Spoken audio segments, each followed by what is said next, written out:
నా గురించి గొడవలు అంటే ఒక డ్యూటీ, ఓ పని పెట్టుకొని కూర్చున్నారు.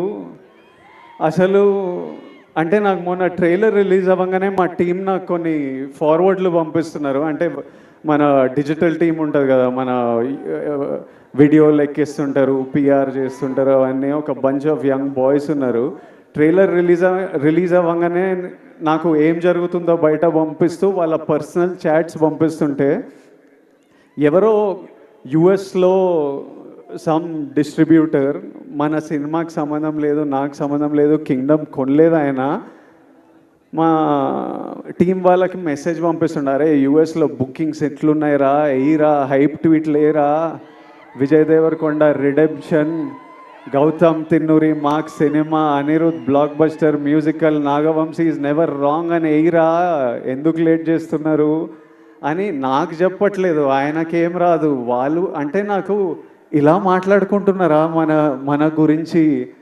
తర్వాత నాకు కొంతమంది నచ్చిన యాక్టర్లు ఉన్నారు, నాకు చాలా ఇష్టం మన ఇండస్ట్రీ నుంచి.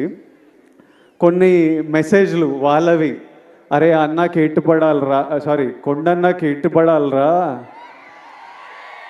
అరే అని వాళ్ళేవో ఇట్లా సినిమా ఇట్లుంది, కలెక్షన్ అట్లుంటుంది, టికెట్ ముక్క దొరకదు అని వాళ్ళు ట్వీట్లు వేస్తూ మా టీంకి పంపించి మీరేం చేస్తున్నారా వేయండి ఇంకా అని మెసేజ్లు చూస్తుంటే, మళ్ళీ వాళ్ళ డిస్ప్లే పిక్చర్లు అందరూ నాకు కనిపిస్తున్నాయి, వాళ్ళ ఫోటోలు కాదు, మన మన సూపర్ స్టార్లు, ఐకన్ స్టార్, టైగర్, అంతా అంత మన హీరోల ఫోటోలు.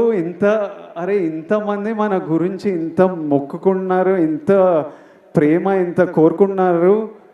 మీ అందరినీ నేను నా లైఫ్లో 1% మీ అందరిలో కూడా నేను కలవలేను.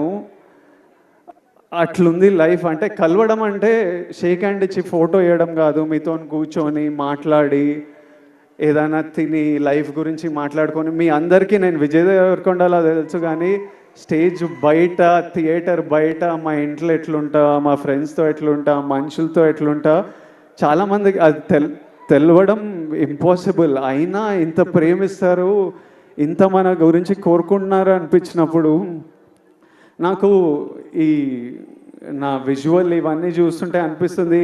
ఎందుకంటే ఇదే నా మైండ్లో నడుస్తుంటుంది ఎప్పటి నుంచో.